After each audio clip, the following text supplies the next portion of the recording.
శ్రీ రామకృష్ణ ప్రభ ఛానల్ను చూడండి, మాసపత్రికను చదవండి. విఘ్నేశ్వరాయ నమః. ఓం సద్గురు శ్రీ రామకృష్ణాయ నమః. సాక్షాత్ పరబ్రహ్మస్వరూప శ్రీ పరమేశ్వరాయ నమః.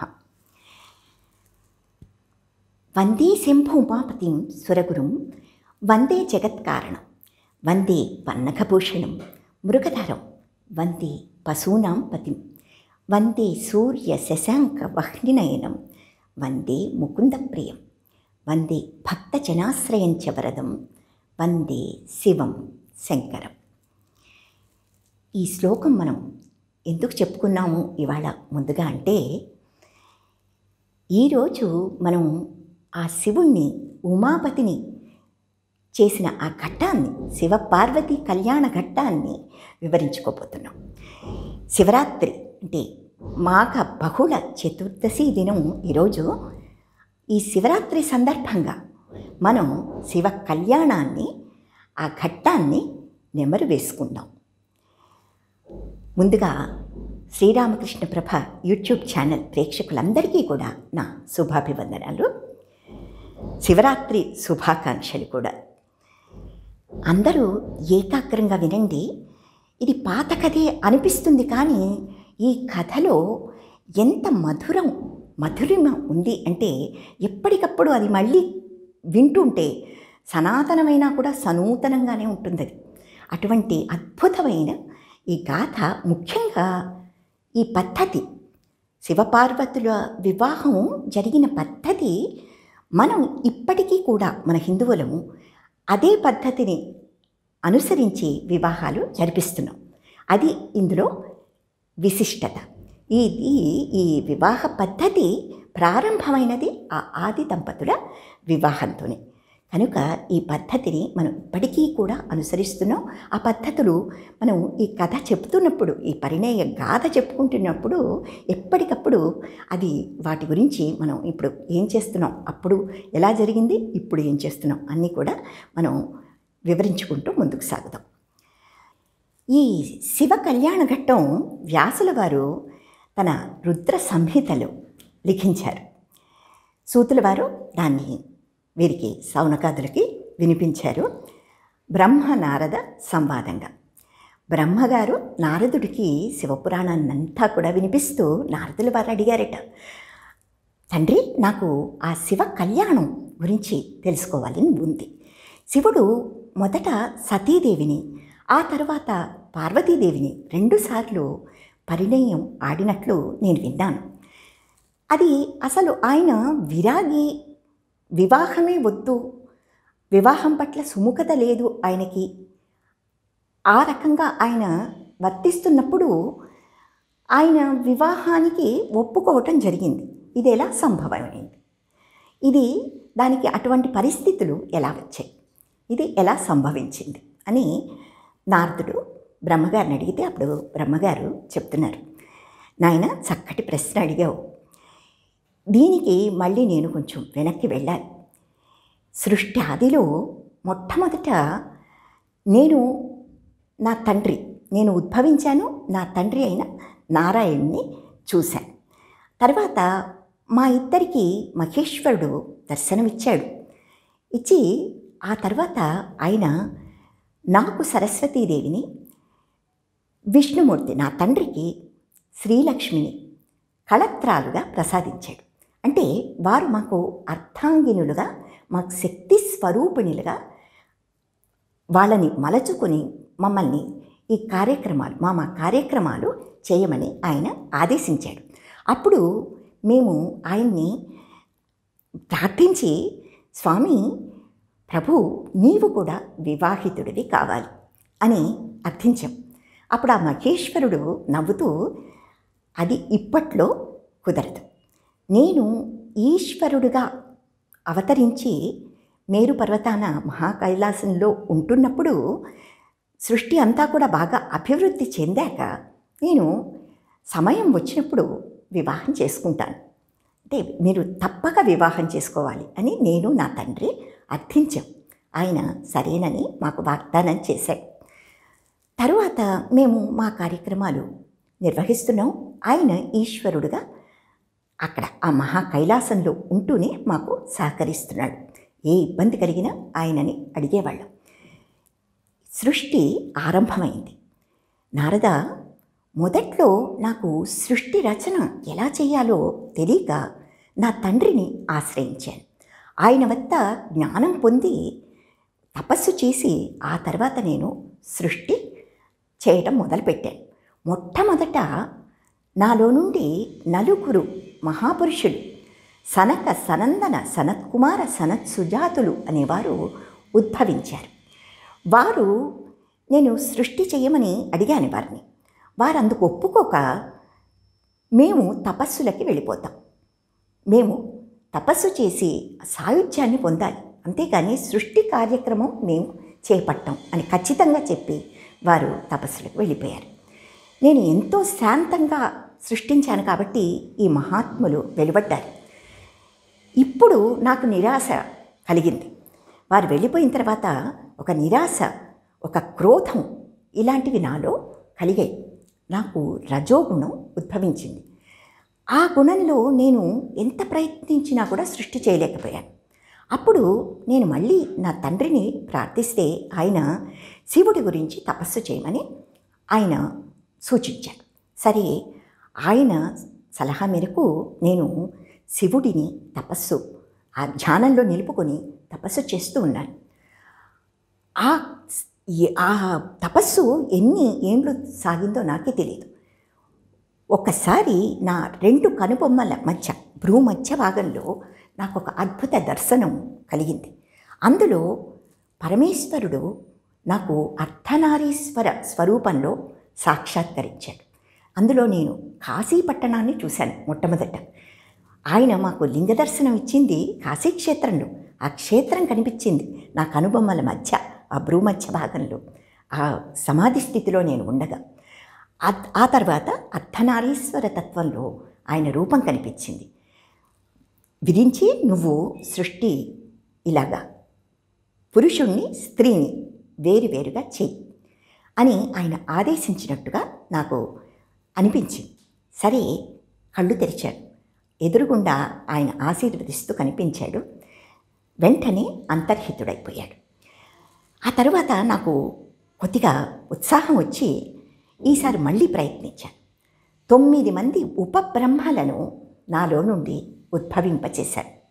మరీచి, తర్వాత అత్రి మహర్షి, దక్షుడు, ఇలాంటి 9 మంది ఉపబ్రహ్మలు నా నుండి వెలువడ్డారు. 10వ వాడిగా నీవు నా ఒడి నుండి వెలువడ్డావు. ఈ 9 మందిని నేను సృష్టి కార్యక్రమం కోసం వినియోగించాను. వాళ్ళు కూడా ఒప్పుకున్నారు. నీవు మాత్రం అప్పటి నుండి కూడా సంసారం అంటే విరక్తి కలిగి మహర్షిగా చరిస్తానని అప్పటి నుండి కూడా నువ్వు అదే ఉద్దేశంతో ఉన్నావు. నిన్ను నేను అలాగే ఉంచదలిచాను. ఈ 9 మంది కూడా ఇక సృష్టి చేయాలి అని అనుకుని ఎలా చేయటం అని ఆలోచిస్తున్నప్పుడు నాకు అప్పుడు తట్టింది. అర్ధనారీశ్వరుడు ఆ తత్వం చూపించాడు పరమేశ్వరుడు నాకు. పురుషుడు అంటే వీళ్ళంతా పురుష స్వరూపాలు, వీళ్ళని సృష్టించాలి. స్త్రీని సృష్టించాలి.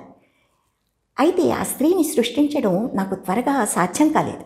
అప్పుడు పరమేశ్వరుడు మళ్ళీ నాకు తన వామాంకం నుండి ఆమెని, ఆ పార్వతీదేవిని, ఆ యొక్క శివానీదేవి అంశ ఆమెని వేరు చేసి మళ్ళీ విడివిడిగా పురుషుడు ప్రకృతి ఎలా ఉండాలి అంటే ఆ శక్తి స్వరూపంగా స్త్రీ స్వరూపం అలా చూపించి నాకు ఒక ఉద్బోధ చేశాడు ఎలాగా సృష్టి చేయాలని. సరే, మళ్ళీ ఉత్సాహం తెచ్చుకుని నేను మొట్టమొదట ఒక సంధ్య అనే ఒక యువతిని సృష్టించాను. ఈ సంధ్య అద్భుత సౌందర్యంతో మెరిసిపోతోంది. నారద, ఇదంతా నేను నీకు ఎందుకు చెప్తున్నాను అంటే ఈ సంధ్య పాత్ర మళ్ళీ శివ కళ్యాణ ఘట్టంలో వస్తుంది. ఈమె ఈ సంధ్య తర్వాత అరుంధతీదేవిగా అవతరించింది. అందుకని ఈమె సృష్టి ఎలా జరిగింది, ఎలా ఈమె అరుంధతిగా మారింది అనేది ముందు నీకు ఆ పాత్రల ప్రవేశం, ఒక్కొక్క పాత్రని ప్రవేశింపచేస్తున్నాను నీకు అర్థం కావాలని. సంధ్యతో పాటు ఒక పురుషుడు కూడా అక్కడ ఉద్భవించాడు. అద్భుత సౌందర్యుడు వంతుడు ఆయన మన్మథుడు అని నేను ఆయనకి నామకరణం చేశాను.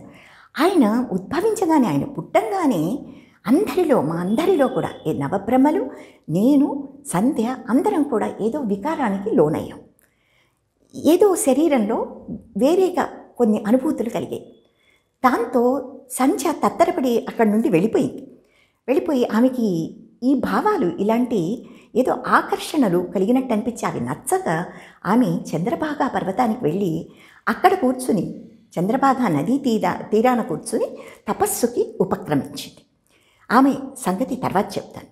ఇక్కడ ఈ ఉపబ్రహ్మలు వారందరికీ నేను మళ్ళీ స్త్రీలను, వారి యొక్క కళత్రాలను సృష్టించి ఇచ్చాను.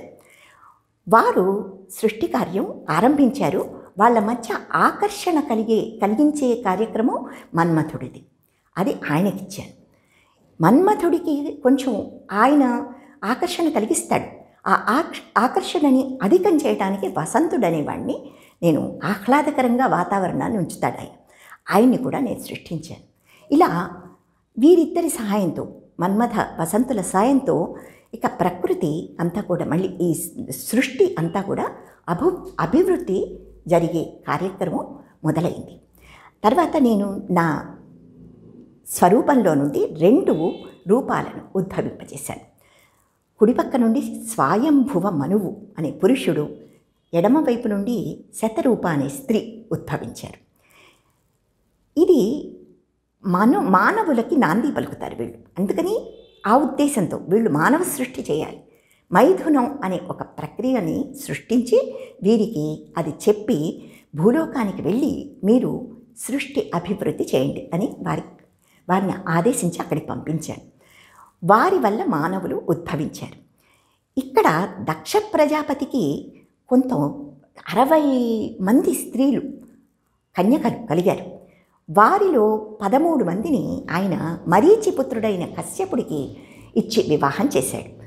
కశ్యపుడికి ఈ భార్యల వల్ల ఎన్ని రకాల జాతుల సంతానం కలిగిందంటే, దేవతలు, రాక్షసులు, తర్వాత గంధర్వులు, యక్షులు, పక్షులు, ఈ రకంగా సర్పజాతి అంతా కూడా కశ్యపుడి సృష్టి. కశ్యపుడు తన భార్యల వల్ల పొందిన సంతానం ఈ విధంగా విస్తరించి ఇలాగా సృష్టి అభివృద్ధి చెందుతోంది. ఇక్కడ సంధ్య ఆమె తపస్సు చేస్తూ 4 యుగాలు ఆమె తపస్సులో ఉండిపోయింది. అంతకుముందు వశిష్ఠుడు వచ్చి ఆమెకి తపస్సు ఎలా చేయాలి, ఆ కార్యక్రమం, అందులో పాటించవలసిన నియమాలేమిటి, కఠిన ఆహార నియమాలు పెట్టుకోవాలి, దానికి ఏకాగ్రత కావాలి, ఇవన్నిటికీ ఏ మంత్రం ఉపాసించాలి, శివాయ నమ ఓం కానీ, ఓం నమ శివాయ కానీ, ఇవన్నీ ఆ మంత్రాలు కూడా ఆమెకి ఉపదేశించి వశిష్ఠుడు అంతకుముందే ఈమె తపస్సు ఆరంభించే ముందు ఆయన వచ్చి ఉపదేశించి వెళ్ళగా ఆమె ఆ మంత్రాన్ని జపిస్తూ 4 యుగాల కాలం ఆమె తపస్సు చేస్తే అప్పుడు శివదర్శనం అయింది ఆమెకి. పరమేశ్వరుడు సంతోషంగా ఆమెకు వరాలిస్తారు, కోరుకో అన్నాడు. అప్పుడు సంధ్య ఇలాగ పుడుతూనే ఎవరికి ఈ ఉద్రేకాలు కలగకూడదు. ఒక ఆకర్షణకి, స్త్రీ పురుషుల మధ్య ఆకర్షణ అది పుడుతూనే కలగకూడదు. తర్వాత తాను ఈ దేహాన్ని విసర్జించి మళ్ళీ మంచి జన్మ, స్త్రీ జన్మ ఎత్తి వశిష్ఠుడిని వరించాలి అని కోరుకుంది. వశిష్ఠుడు ఆమెకు ఉపదేశం చేశాడు, అందుకని ఆయనని భర్తగా కోరుకుంది. సరే, ఆమె కోరిక మేరకు పరమేశ్వరుడు అప్పుడు అన్నట్ట, ఇక నుండి ఏ ప్రాణికైనా కూడా 4 దశలు నేను ప్రాప్తింపజేస్తున్నాను. బాల్య యవ్వన కౌమార యవ్వన వార్ధక్యాలు, ఈ 4 దశలు ప్రాణులకు ప్రాప్తిస్తాయి. బాల్య కౌమార అవస్థలు విద్యాభ్యాసంతో ఇక వాళ్ళ జ్ఞానం అభివృద్ధి, విద్యా జ్ఞానం అభివృద్ధి చేసుకోవడానికి మానవులు ఉపయోగించుకుంటారు. యవ్వన దశలో సంతానం కోసం వాళ్ళు వివాహాలు చేసుకొని ఇక ఆ యవ్వనంలో సంతాన ఉత్పత్తి చేస్తారు అని వార్ధక్యంలో వాళ్ళు వానప్రస్థం అవలంబిస్తారు. ఇలాగా 4 రకాలుగా నేను జీవులకి ఈ దశలు అనుగ్రహిస్తున్నాను. అంతేకాక నువ్వు నేను చెప్పినట్టు చెయ్యి. ఇప్పుడు ఈ క్రింది భాగానికి, పర్వత క్రింది భాగానికి వెళ్ళు. అక్కడ చంద్రభాగా నదీ తీరాన మేధాతిథి అనే ముని తపస్సు చేస్తున్నాడు. ఆయన యజ్ఞ హోమం, ఆ హోమం వెలుగుతూ ఉంటుంది. ఆయన యజ్ఞం చేస్తున్నాడు కనుక ఆ హోమం మండుతూ ఉంటుంది. దానిలో నీవు ఆత్మాహుతి చేసుకో. అందులో ఉండి నీవు కొత్త శరీరంతో ఒక చిన్ని బాలికగా ఆయనకు పుత్రికగా లభిస్తావు. ఆయన నిన్ను పెంచి పెద్ద చేసి నువ్వు కోరుకున్నట్టే వశిష్ఠుల వారికిచ్చి వివాహం చేస్తారు అని పరమేశ్వరుడు ఆమెకి వరాలు ప్రసాదించాడు. ఆ తర్వాత సంధ్య అలాగే ఆయన ఆదేశం మేరకు అక్కడికి వెళ్ళింది. చంద్రభాగా నదీ తీరాన ఆయన యజ్ఞం చేస్తున్నాడు. యజ్ఞ అగ్నిలో తనను తాను ఆహుతి చేసుకుని మళ్ళీ ఒక సుందరమైన బాలికగా ఆయనకి లభించి మేధాతిథి అనే ఆ మునికి ఆయన చేత అరుంధతి అనే నామకరణం చేయించబడి ఆమె పెంచబడింది. తరువాత వశిష్ఠ మునితో ఆమె వివాహం జరిపించాడు మేధాతిథి మహాముని. ఈ సంధ్య అరుంధతి అయింది. ఈ అరుంధతి వశిష్ఠులు శివ పార్వతీ కళ్యాణంలో వాళ్ళ పాత్రలు కనిపిస్తాయి. ప్రముఖ పాత్రలు వాళ్ళవి. వాళ్ళే ఆయన కళ్యాణాన్ని సూత్రధారులుగా నిర్వహించారు అని బ్రహ్మగారు నారదుల వారికి తెలిపి, నారద నీవు కూడా ఆ సమయంలో ఉన్నావు. శివుడి కళ్యాణం 2 సార్లు జరిగింది, ఒకసారి కాదు. ఒకసారి సతీదేవితో జరిగింది, ఒకసారి ఆమె అంశురాలైన పార్వతీదేవితో. సతీదేవి యోగాగ్నిలో ఒక సందర్భంలో తనను ఆహుతి చేసుకోవలసి వచ్చింది. ఆ తర్వాత ఆమె అంశే పార్వతిగా జన్మించినప్పుడు శివుడు పార్వతిని పరిణయం ఆడటం జరిగింది. కనుక ఈ 2 కూడా శివ కళ్యాణ ఘట్టాలే. అవి నీకు తెలుసు అప్పటికి, కానీ తరువాత నీకు ఒక శాపం నేనే ఇచ్చాను. అది నీవు అందరినీ విరక్తుల్ని చేస్తున్నావు, సంసారం నుండి మరలించి సన్యాసులను చేస్తున్నావు, తపో నిధులను చేస్తున్నావు, వాళ్ళని తపస్సుకు వెళ్ళమంటున్నావు అని కోపంతో నేను నీకు 2 మానవ జన్మలు లభించేట్టు, ఆ తర్వాత మళ్ళీ నాకు నీవు మానసపుత్రుడిగా ఉద్భవించేటట్టు నీకు శాపం ఇచ్చాను కనుక నువ్వు మర్చిపోయావు ఇప్పుడు.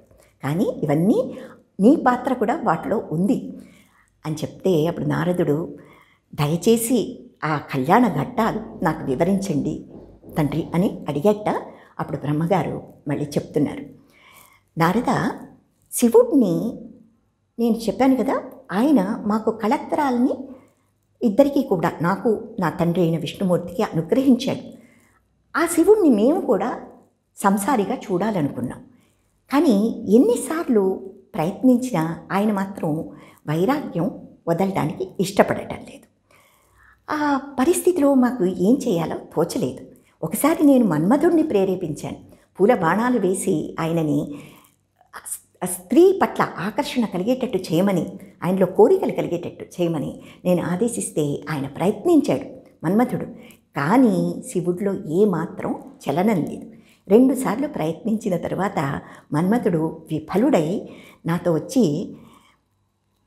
ప్రభు మీరు ఒక చక్కటి కన్యను సృష్టించి ఆయన ఎదురుగా ఆమె తిరుగుతూ ఆకర్షించే ప్రయత్నం చేస్తే నేను వాళ్ళకి ఆకర్షణ కలిగించగలనేమో, అంతకు మించి నేనేమి చేయలేను అన్నాడు మన్మథుడు. బ్రహ్మగారికి వెంటనే ఇక సరే ఇది కూడా బాగానే ఉంది అనుకున్నాడు. ఆయన నారదుడితో చెప్తున్నాడు, నాయన ఆ సూచన నాకు నచ్చింది, మన్మథుడి సూచన. వెంటనే నేను పరమేశ్వరీదేవిని ఆరాధించాను. నా పుత్రుడైన దక్షుడు కూడా పరమ భక్తుడు పరమేశ్వరికి. ఆయనకు కూడా చెప్పాను, నువ్వు పరమేశ్వరిని పుత్రికగా పొందగోరి తపస్సు చేయి, ఇద్దరం తపస్సు చేద్దాం, ఆమె అనుగ్రహం పొంది ఆమె అంశని నీ కూతురుగా నీ పుత్రికగా జన్మింపచేయమని ఆమెని ప్రార్థిద్దాం. అప్పుడు ఆ శివాని, ఆ ఉమాదేవి అంశ పరమేశ్వరుణ్ణి వరిస్తుంది. ఆ వరం కోరుకుందాం ఆమె నుండి అని దక్షుణ్ణి కూడా ప్రేరేపించి నేను ఆయన చేత కూడా తపస్సు చేయించాను. నేను తపస్సు చేశాను. ఆ పరమేశ్వరి ఎంతో కాలం తర్వాత మమ్మల్ని ఇద్దరినీ అనుగ్రహించి ప్రత్యక్షమై మేము కోరిన వరాలు ఇచ్చింది. ఇద్దరం ఒకటే కోరాం, దక్షుడికి ఆమె పుత్రికగా జన్మించాలి. ఆమె దక్షుడితో అన్నది, నీ పుత్రికగా నేను జన్మిస్తాను, కానీ ఏ నాడైతే నన్ను అనాదరణగా చూస్తావో ఆనాడు నేను ఇంక దాక్షాయణిగా ఉండను, నేను ఆ శరీరాన్ని విసర్జించి వెళ్ళిపోతాను అన్నప్పుడు దక్షుడు, అయ్యో తల్లి, నేను అలాంటి పరిస్థితి తెచ్చుకోను, నువ్వు సాక్షాత్తు ఆ పరమేశ్వరివి నా పుత్రికగా ఉద్భవించినప్పుడు నేను నిన్ను అవమానిస్తానా తల్లి అని ఎంతో అప్పట్లో ఆయన భావాలు అవి. ఆయన చాలా మంచి వర్తనల్లో ఉన్నాడు. అలాగా పరమేశ్వరి అనుగ్రహంతో దక్షుడు ఒక పుత్రికని పొందాడు. ఆమెకి సతీదేవి అని పేరు పెట్టుకున్నాడు. ఉమాదేవి అని పేరు పెట్టుకున్నాడు. సతీదేవిగా ఆమె ప్రఖ్యాతి చెందింది. ఆ తర్వాత ఆమె మెల్లగా పెరుగుతూ క్రమక్రమంగా యవ్వన దశకి చేరుకుంది. దక్షుడికి గుర్తు వచ్చింది. తన తండ్రి గారు కూడా చెప్పారు, ఈమె పరమేశ్వరుడి భార్య కావాలి, పరమశివుడికి భార్య కావాలి. కానీ పరమశివుడిని ఎలాగ తాను వెళ్ళి అడగటం అని ఈయన కొంచెం ఆయన్ని వెళ్ళటానికి అడగటానికి కూడా భయం వేస్తుంది దక్షుడికి. అప్పుడు ఆయన ఆ అవస్థ చూసి సతీదేవి ఒక దీక్ష పూని నందావ్రతం అనే ఒక వ్రతాన్ని చేసింది కఠిన నియమాలతో. అది ప్రతి మాసము కూడా కఠిన నియమాలు అనుసరించి 12 మాసాలు ఆ విధంగా చేసిన తర్వాత ఇక పరమేశ్వరుడు సాక్షాత్కరించాలి, కానీ ఇంకా సాక్షాత్కరించలేదు. ఆమె ఆ నిరాశతో భక్తి భావనలతో సమాధి స్థితిలోకి వెళ్ళిపోయింది. దక్షుడు అందరూ కూడా చాలా ఆసక్తితో చూస్తున్నారు, ఏమవుతుందో, ఈమె ఆరోగ్య పరిస్థితి కూడా చాలా కఠిన నియమాలతో ఉంది అనుకుంటున్నప్పుడు అప్పుడు బ్రహ్మగారికి అనిపించిందిట, తను వెళ్ళి మళ్ళీ పరమశివుణ్ణి ప్రార్థించాలి అని.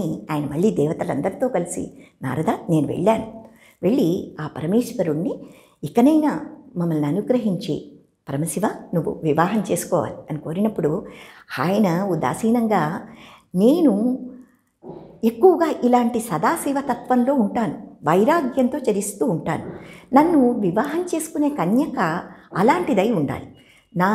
నేను ఈ యోగ పరాయణత్వం అవలంబించినప్పుడు తాను కూడా యోగినిగా మారిపోయగలిగే స్థితిలో ఉండాలి.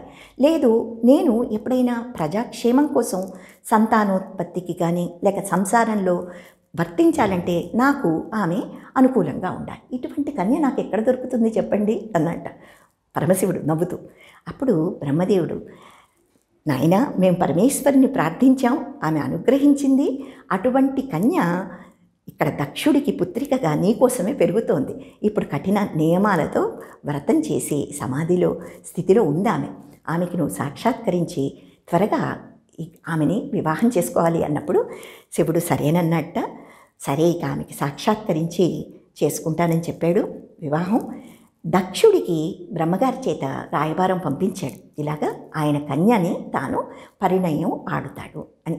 దక్షుడు ఇక ఆయనకి అదే కావాలి. ఇక ఆనందం పట్టలేక ఎంతో వైభవంగా వారి వివాహం ఈ బ్రహ్మగారి ఆధ్వర్యంలో దేవతలందరూ కూడా అదొక ఉత్సవంగా చేసుకుని ఆ కళ్యాణం జరిగింది. సతీశివులు 25,000 దివ్య సంవత్సరాలు అక్కడ మహాకైలాసంలో, 10,000 దివ్య సంవత్సరాలు ఇక్కడ హిమగిరిలోని ఆ శిఖరాగ్రాన, కైలాస శిఖరాన వాళ్ళు సంసారం సాగించారు. వాళ్ళ సంసారం ఎంత ఆదర్శప్రాయంగా ఉండేది అంటే, సతీదేవి ఎప్పుడూ కూడా మంచి ప్రజలకి యోగ్యమైన అనుకూలంగా ఉండే ప్రశ్నలు వేస్తూ ఉండేది, ఉపయోగకరంగా ఉండేవి ఆ ప్రశ్నలు వేస్తూ ఉండేది. ఈయన పరమశివుడు చాలా చక్కగా వాటికి జవాబులు చెప్తూ ఉండేవాడు. సతీదేవి ఉదాహరణకి మనం ఒక 2 ప్రశ్నలు జవాబులు తెలుపుకుందాం. సతీదేవి ఆయన అడిగేదిట, స్వామి ఈ కలియుగ వాసులందరూ కూడా చాలా ఆకర్షణలకి గురి అవుతూ ఉంటారు కదా, వాళ్ళని నీ సాయుధ్యాన్ని పొందింప చేయడానికి వాళ్ళకి ఏదైనా సులభ మార్గం ఉందా, దానికి ఏమిటి సాధనం అని అడిగినప్పుడు శివుడు నిష్కామ భక్తి ఒక్కటే దేవి దానికి మార్గం అన్నట్ట. భక్తి అంటే మరి అది దాన్ని కొంచెం విపులంగా చెప్తారన్న భక్తి గురించి అని మళ్ళీ సతీ అడిగితే, 9 విధ భక్తులు ఉన్నాయి దేవి. ఆ 9 విధ భక్తుల్లో శ్రవణ మనన కీర్తనాలు అందరికీ సాధారణంగా తెలిసే ఉంటాయి. తర్వాత వందన భక్తి, అర్చన భక్తి అంటే వందనం చేయడం, అర్చించటం, దాసుడై ఆయనకి శరణాగతి చేయడం, తర్వాత సఖ్యత్వ భావంతో ఆయన్ని ఆరాధించడం, స్నేహితుడిగా వర్తించడం, తర్వాత ఆత్మ నివేదనం చేసుకోవటం, ఇవన్నీ కూడా భక్తి విధానాలే. ఈ విధంగా ఈ భక్తులను అనుసరిస్తూ, ఈ భక్తి మార్గాలను అనుసరించి సాధనలు చేస్తే నన్ను పొందుతారు ప్రజలు అని చెప్పి ఆమెకి ఉపదేశించట సతీదేవి అడిగింది, మీరెవరిని ధ్యానిస్తూ ఉంటారు స్వామి అంటే, నేను ధ్యానించే మంత్రం శ్రీరామ రామ రామ రామేతి రమే రామే మనోరమే, శ్రీరామ రామ రామేతి రమే రామే మనోరమే, సహస్రనామ తత్తుల్యం రామనామ వరాననే. అంటే ఆ రామచంద్రుణ్ణి, విష్ణుమూర్తి అవతారం ప్రస్తుతం అక్కడ భూలోకంలో అది జరుగుతున్నది దేవి, నేను ఇప్పుడు కూడా ఆయన్నే ఆరాధిస్తూ ఉంటాను అంటే సతీదేవికి కొంచెం నమ్మకం కలగలేదు. కిందికి చూసింది, రాముడు పత్ని వియోగంలో ఉన్నాడు. అప్పుడు ఈయనేమిటి పరబ్రహ్మస్వరూపం ఏమిటి అనుకుంది. అది చెప్పలేకపోతోంది. సతీ యొక్క అనుమానాన్ని గ్రహించి, నువ్వు వెళ్ళి పరీక్షించిరా రామచంద్రుణ్ణి అన్నాడు శంకరుడు. సరే ఆమె వెళ్ళింది. ఆయన దగ్గరికి వెళ్ళి ఆ వెళ్ళే ముందు సీతారూపం దాల్చి వెళ్ళిందిట. ఈయన పత్ని వియోగంలో ఉన్నాడు, భ్రమ చెందుతాడేమో తానే తన పత్ని అని. అక్కడికి వెళితే శ్రీరాముడు ఆమెను చూసి, అమ్మ సతీ, ఎందుకు నువ్వు ఇక్కడికి వచ్చావు? పరమేశ్వరుడు నీ వెంట లేకుండా నువ్వు ఎందుకు వచ్చావు తల్లి అరణ్యంలోకి? వెళ్ళిపోమ్మా అన్నట్ట. ఈమెకి మతి, ఆమెకి ఆశ్చర్యం, అందులో తల మునకలైపోయింది ఆమె. ఏమిటి ఈయన ఎట్లా కనుక్కున్నాడు అనుకుని చాలా భక్తి కుదిరి నమస్కారం చేసి వెనక్కి చూస్తే ఆయన ఉన్నాడు, మళ్ళీ ముందు చూసినా ఆయన కనిపిస్తున్నట్ట. పక్కలకి చూసి ఏ దిశగా చూసినా కూడా ఆయన పరబ్రహ్మగా, ఒకసారి విష్ణు స్వరూపంలో ఒకసారి రామస్వరూపంలో కనిపిస్తున్నాడు. అప్పటికి నమ్మకం కలిగింది ఆమెకి, ఈయన పరబ్రహ్మ తత్వమే అని. వచ్చింది భర్త దగ్గరికి, ఏమీ చెప్పట్లేదు, ఏమన్నా అంటాడేమో, మళ్ళీ సీతావేషంలో వెళ్ళాను కదా అని ఆమె మౌనంగా ఉంది. కానీ పరమేశ్వరుడు, అది పరమశివుడు గ్రహించేశాడు. అప్పటి నుండి ఆయనకి సీతావేషం దాల్చి వెళ్ళింది అక్కడికి. అందుకనే తన పత్ని అనే ఆ భావన తగ్గిపోయింది ఆయనకి. ఇక అన్నీ బాగానే ఉంది, మాట్లాడుతున్నాడు, అన్నీ సరిగ్గానే ఉన్నాయి. కానీ ఆమెకి ఎందుకో ఆ అనురాగం కరువు అయినట్టు అనిపించింది. ఇక అనుకుంది, నేను ఈ శరీరాన్ని వదిలేసి కొత్త శరీరాన్ని పొందాలి అని. ఆమె అలా అనుకున్నప్పుడే దక్ష ప్రజాపతి ఒక యజ్ఞం చేస్తూ, ఇప్పుడు ఆయన ప్రజాపతి అయ్యాడు. సతీదేవిని వివాహం చేసేటప్పటికీ ఆయన ప్రజాపతి కాదు, శివుడిని త్రిమూర్తి స్వరూపంగా, అంతకంటే అధికుడుగా ఆయన గుర్తించి ఆరాధించేవాడు.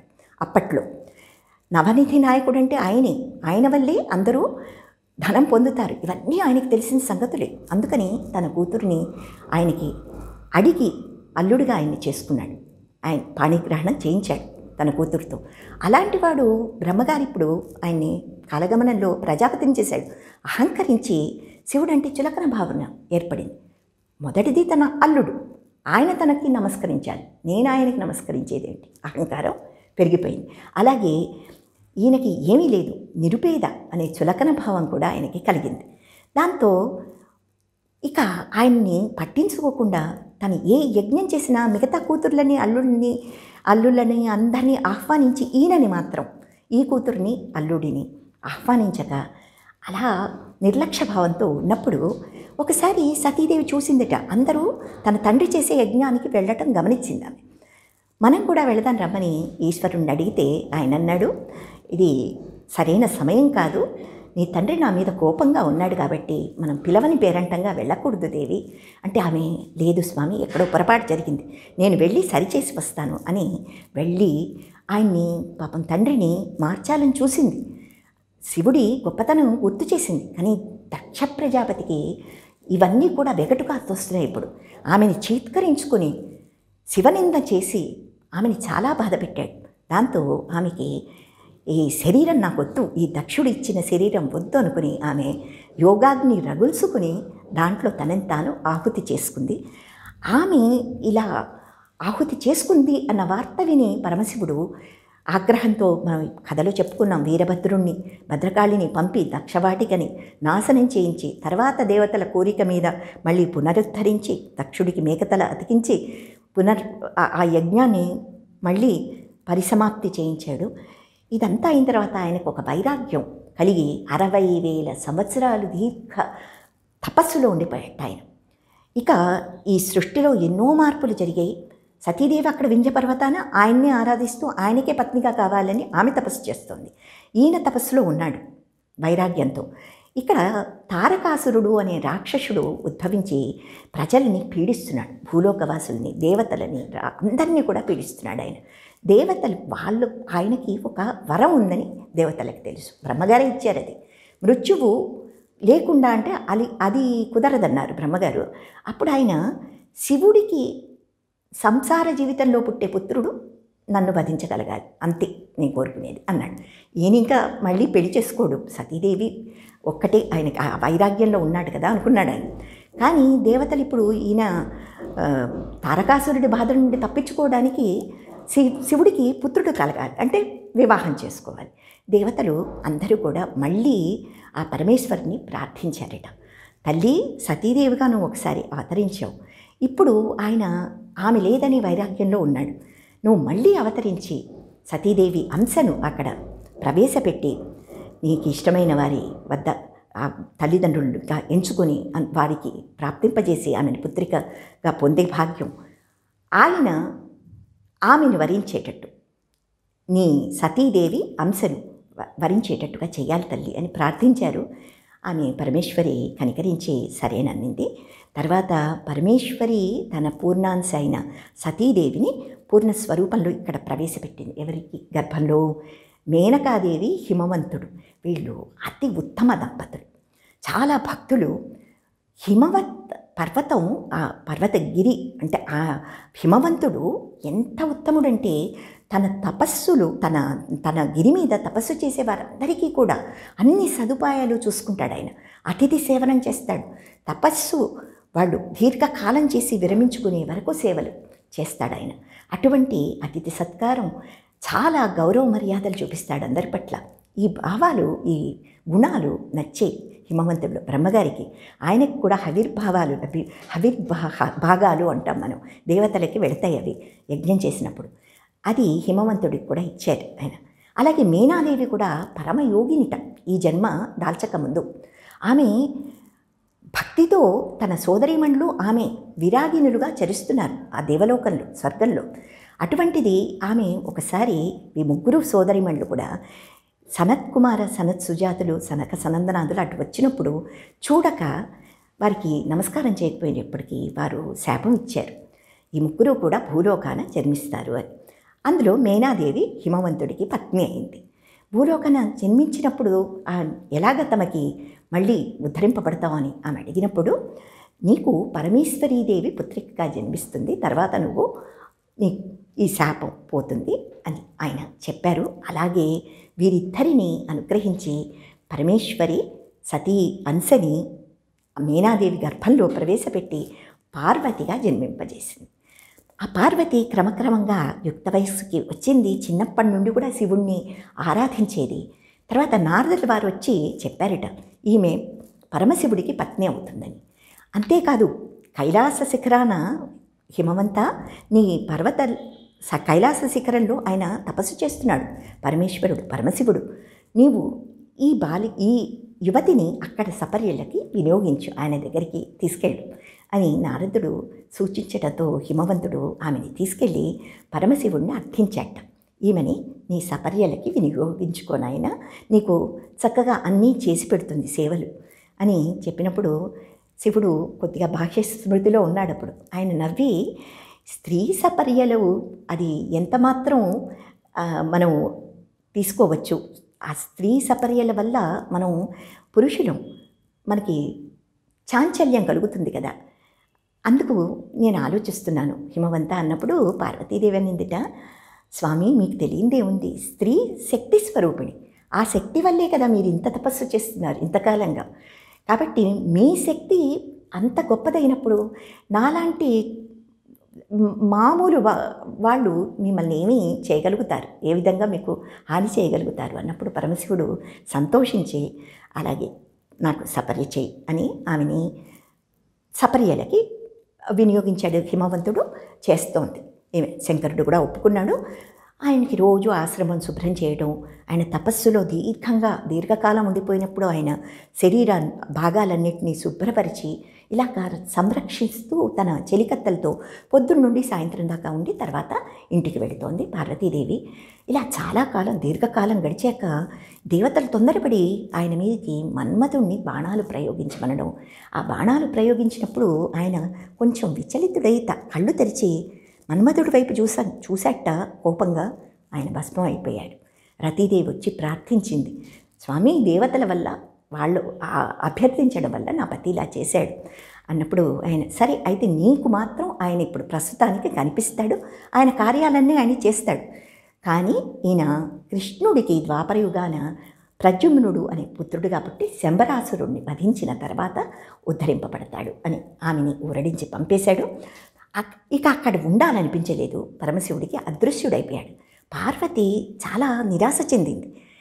ఆయన అనుగ్రహిస్తాడనుకుంది, ఇలా అయింది ఏమిటా అని ఆమె తపస్వినిగా మారిపోయింది. గొప్ప తపస్సు చేసింది అక్కడే హిమవత్ పర్వతంలో గౌరీ శిఖరంలో ఏళ్ల తరబడి తపస్సు చేసింది ఆమె. అలా చేసిన తర్వాత ఈయనకి దేవతలందరూ వెళ్ళి ఈమె కృంగి కృషిస్తోంది, అపర్ణగా జీవిస్తోంది. అంటే ఎండిపోయిన ఆకులు గ్రహించి, జీవం ఉన్న ఆకులు కూడా గ్రహించేది ఆమె.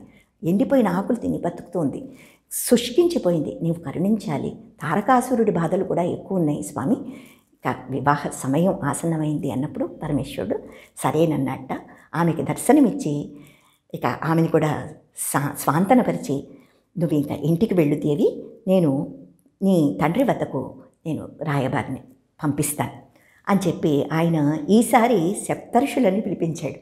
సతీదేవి అప్పుడు బ్రహ్మగారు రాయబారం తీసుకెళ్లారు, ఇక్కడ సప్తర్షులు వచ్చారు. అరుంధతీదేవిని పెళ్లి పెద్దం చేశాడు స్త్రీల తరఫున.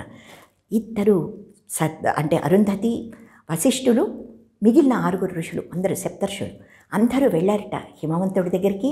అక్కడ గర్గాచార్యుడు ఉన్నాడు పురోహితుడుగా. హిమవంతుడు వీళ్ళు వస్తున్నారని సాదర సత్కారాలతో ఆహ్వానించి అందరూ కూర్చుని చక్కటి ముహూర్తం నిశ్చయించారు వీరి వివాహానికి. అది మాఘశుద్ధ ఏకాదశి. సతీదేవి వివాహం జరిగినది అది పూర్వ పాల్గొని నక్షత్రంలో రవివారం చైత్రమాస శుక్ల త్రయోదశి. అది ఈమెది మాఘశుద్ధ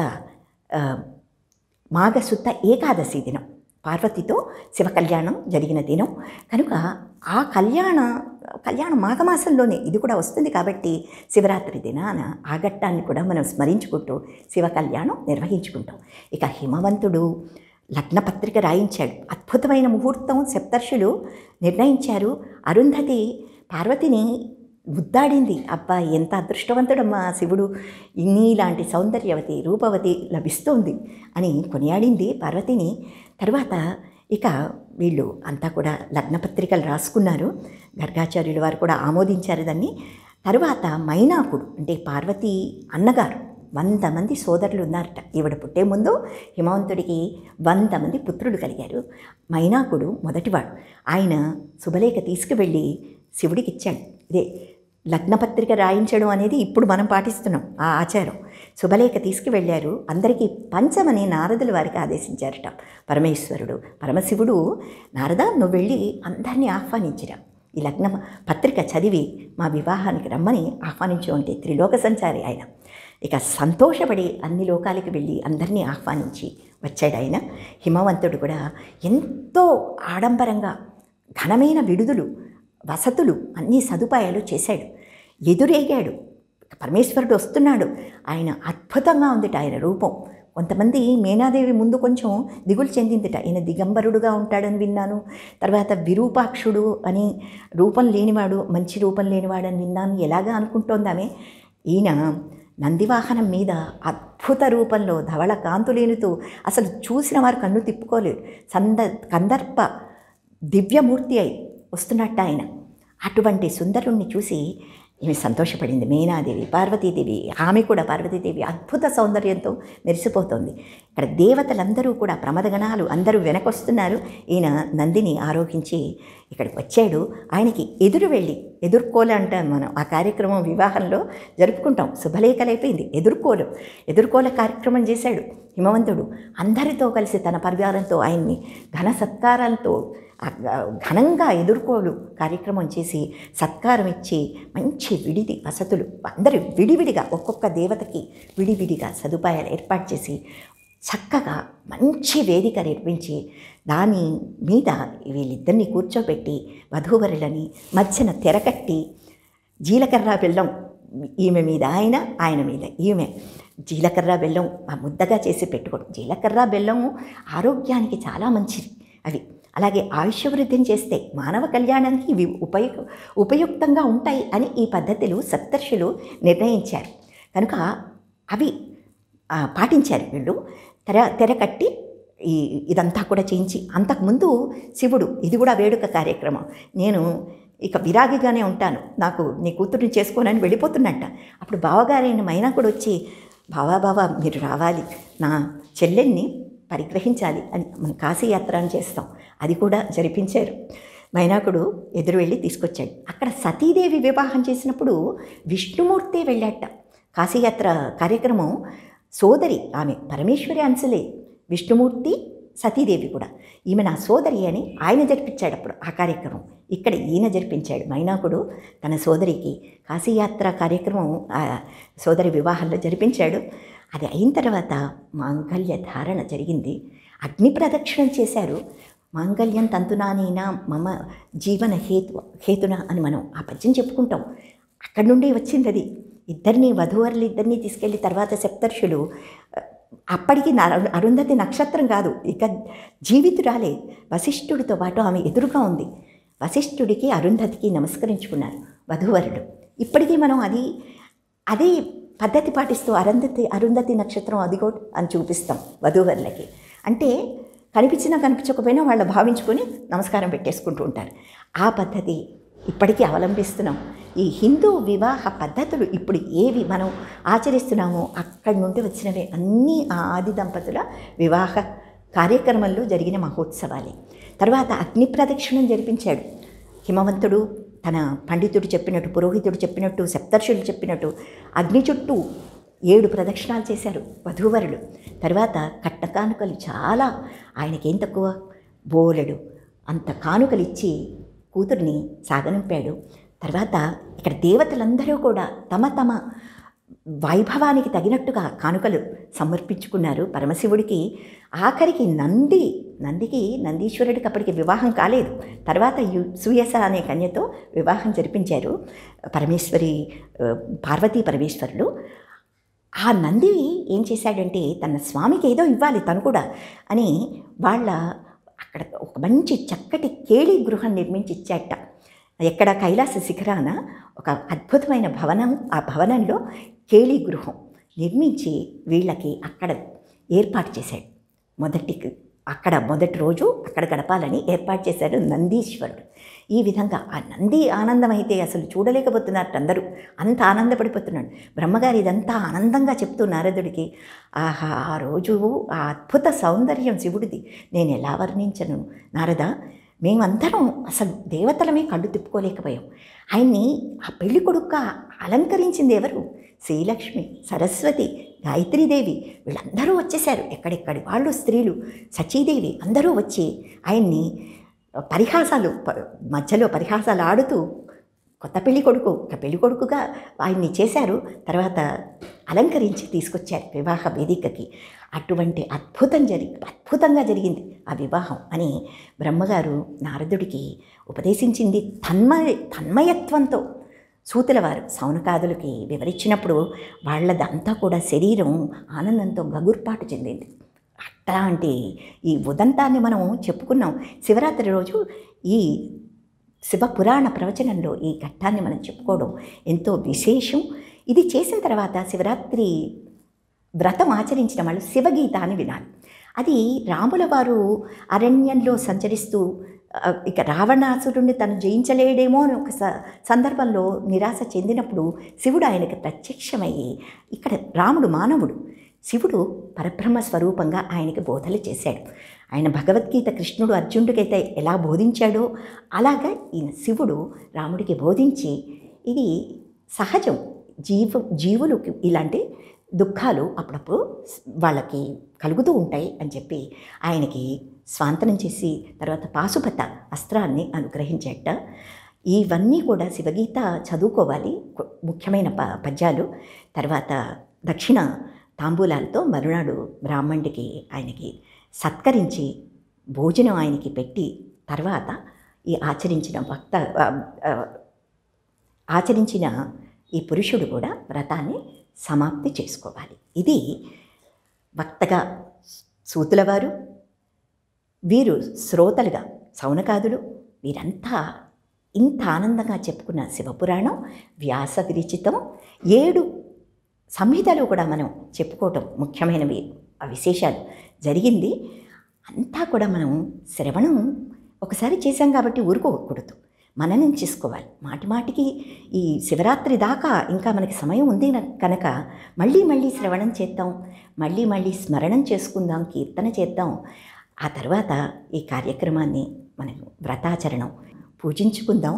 అన్ని ఆరాధనలు మనకి చేతనైనవి చేద్దాం, తరిద్దాం.